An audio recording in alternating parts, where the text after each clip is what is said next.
बहुत सारी कंपनियां ऐसी हैं जिनका हमने देखा है कि उनके अपने में इंटरनल में कहीं कोई दिक्कत नहीं है। वो सिर्फ इस वजह से गिर गई क्योंकि वॉर हो रहा है, और ठीक ठाक गिरी, 20% 25% तक गिरी हैं।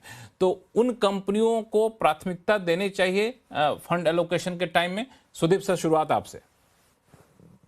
जी, कुछ हद तक बिल्कुल सही कह रहे हैं। जहाँ पे वॉर का कोई डायरेक्ट इम्पैक्ट नहीं है, शायद कोई सेकेंडरी इम्पैक्ट भी नहीं आएगा।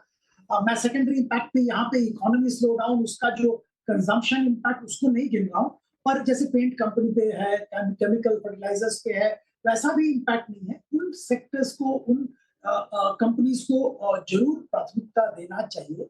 देखिए, पहले जब टैरिफ वाला समस्या थी यूएस के साथ, दुनिया भर में उथल-पुथल हो रहा था, तब हम लोग ये कहते थे टैरिफ प्रूफ सेक्टर में आप निवेश करिए, जो डोमेस्टिक इकोनॉमी फोकस्ड है उस पे निवेश करिए। फिर एआई रिलेटेड जो जो उथल-पुथल चालू हुआ, उसमें हम लोग कह रहे थे जहाँ पे एआई का बहुत बड़ा टर्बुलेंस, डिस्टर्बेंस नहीं है, वहां पे आप देखिए। अब इसमें ऐड कर दीजिए वार का डिस्टर्बेंस नहीं है, वहां वो क्षेत्र को देखिए। तो धीरे-धीरे ये क्षेत्र भी नैरो हो रहा है। अगर आप इस साल की मतलब एक फाइनेंशियल ईयर की बात करें, तो gradually we are narrowing down the choices. पर इसमें मैं कहना चाहूंगा बीएफएसआई, जो हम बहुत सारे जो मार्केट एक्सपर्ट्स हैं बीएफएसआई के बारे में पॉजिटिव थे, अभी भी पॉजिटिव है। और मैं मानता हूं कि बीएफएसआई एक सेगमेंट है जहां पे गिरावट का फायदा जरूर लेना चाहिए। रिकवरी जब आएगा बीएफएसआई में भी जबरदस्त रिकवरी आएगा, और डायरेक्ट इम्पैक्ट तो बीएफएसआई में है नहीं, प्राइमरीली नहीं है। हाँ, अगर इकोनॉमी स्लो डाउन होता है, क्रेडिट डिमांड कम हो जाएगा, एसेट क्वालिटी में प्रॉब्लम आएगा, ये सब हो सकता है अगर इकोनॉमी में रुकावट आए, इकोनॉमी में गिरावट आए।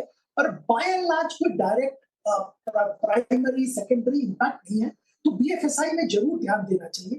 पर इसमें मैं एक चीज जोड़ना जरूर चाहूंगा।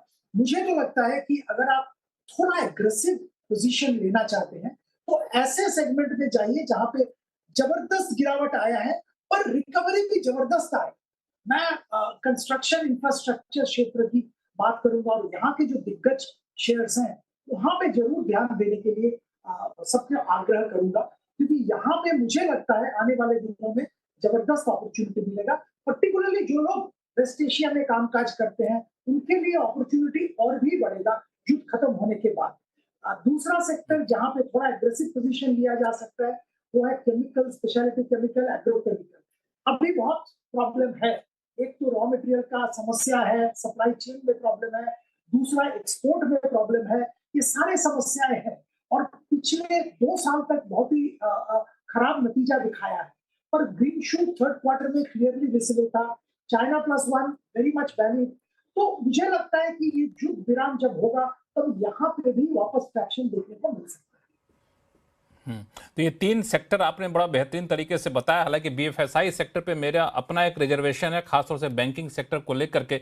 दलजीत साहब, आप बताइए अगर मैं सही हूं कि गलत, कि जिस तरीके से क्रूड ऑयल के सप्लाई में डिसरप्शन आया है, और रुपी का जो हमने वैल्यूएशन देखा अक्रॉस द वर्ल्ड, हमने देखा है कि जो करेंसी में फ्लक्चुएशन आ रहा है, तो इन्फ्लेशन का एक प्रेशर है। कोई भी चल के आने वाले दिनों में ब्याज दर घटाने वाले जो सेंट्रल बैंक थे वो शायद घटाएंगे लंबे समय तक, वो अब थोड़ा सा मुश्किल लग रहा है, कुछ क्वार्टर तक रुकेंगे। ऐसे में बैंकिंग सेक्टर पे दबाव रह सकता है क्या?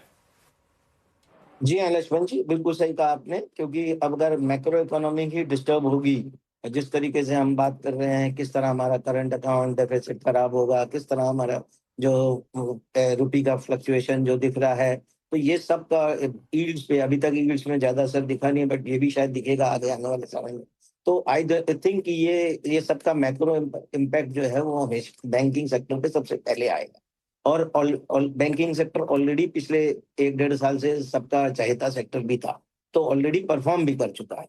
तो यहाँ पर आपको डबल वहमी हो जाएगा कि आपका आगे का प्रॉस्पेक्ट्स कम हो रहे, प्लस आप ऑलरेडी परफॉर्म कर चुके हो, तो वहाँ थोड़ा डिसअपॉइंटमेंट का स्कोप ज्यादा हो जाएगा।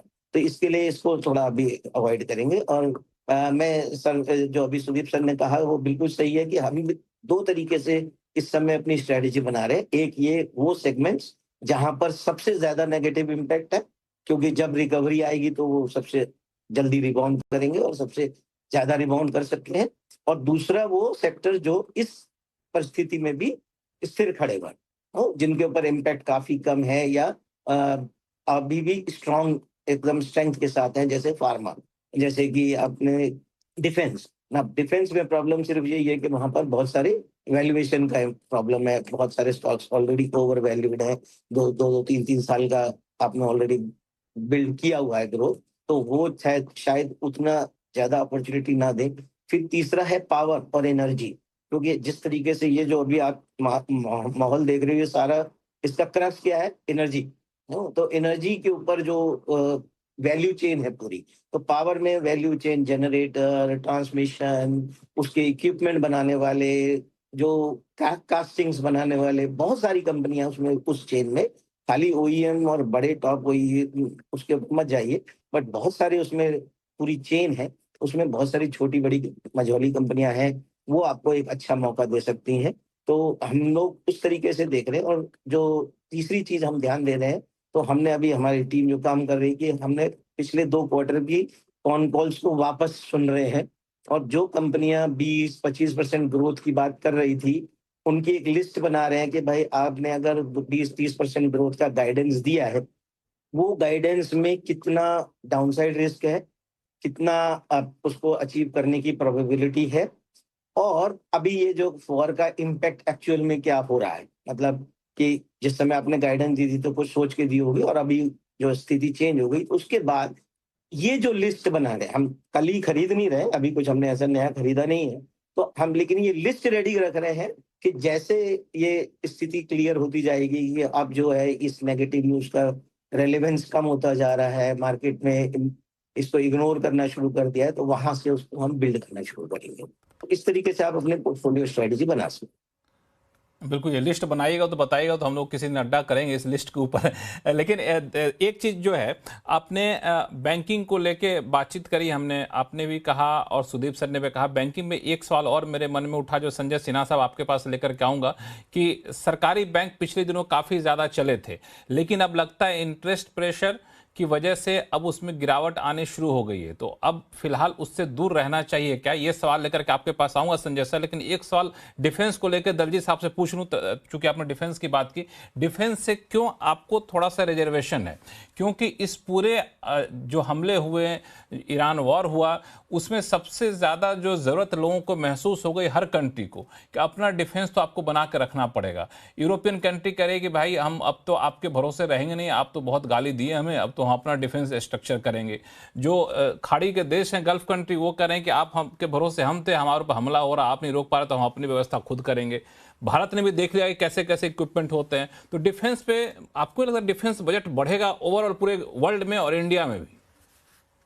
बिल्कुल सही है लक्ष्मण जी, थीम में कोई प्रॉब्लम नहीं है, वैल्यूएशन में प्रॉब्लम है। क्योंकि क्या है कि ये जो कंपनियां, अभी जैसे हम एक कंपनी थी जो प्रोपेलेंट्स वगैरह बनाती है, पिछले 10 साल से काम कर रहे हैं, सब तरीके की चीजें बना रहे हैं, बट एग्जीक्यूशन में नंबर्स अभी तक आना शुरू नहीं हुए। राइट, तो इसलिए बहुत लंबा समय इसमें जो है ना, जेस्टेशन पीरियड बहुत है। ये सबको समझ में आता है कि हाँ भाई अभी इतने हमले हो रहे हैं तो हमको सबको चाहिए, बट जो कुछ आपको चाहिए वो कल नहीं बन सकता है। ऐसा नहीं है कि आप जोन सा प्लेन यूज कर रहे थे और सडनली उसको रिप्लेस करके दूसरा प्लेन अपना इमीडिएटली कोई इंडियन कंपनी आके बोलेगी मैं कल नया प्लेन देती हूँ, चालू हो जाएगा। उसको टेस्टिंग करने में ही 5 साल, जैसे मेरा सेक्टर रहा है फार्मा, तो हमने फार्मा में बहुत देखा है कि वो 5 साल 7 साल का समय लगता है कोई भी नया काम शुरू करने के बाद, राइट, जो उसको सड़क पे आने में, एक्चुअल शेल्फ पे आने में। तो इसी तरीके से डिफेंस में है कि समय बहुत लगता है, और अनफॉर्चुनेटली स्टॉक मार्केट का ऐसा तरीका है कि वो खाली बात पे ही बहुत कुछ आगे कर देते हैं। तो ये जो कंपनियां हैं, हमने बहुत सारी कंपनियों को एनालाइज करने की कोशिश की, देखा कि ये 3 साल 5 साल के नंबर्स ऑलरेडी आपके आज की वैल्यूएशन में है। 80 टाइम पे, 70 टाइम पे, 90 टाइम पे जो स्टॉक्स मिल रहे हैं, तो फिर आपके पास क्या ना, एग्जीक्यूशन रिस्क जो है वो बहुत बढ़ जाता है। इसके लिए थोड़ा हमको वहां पे हेजिटेशन रहता है खरीदने।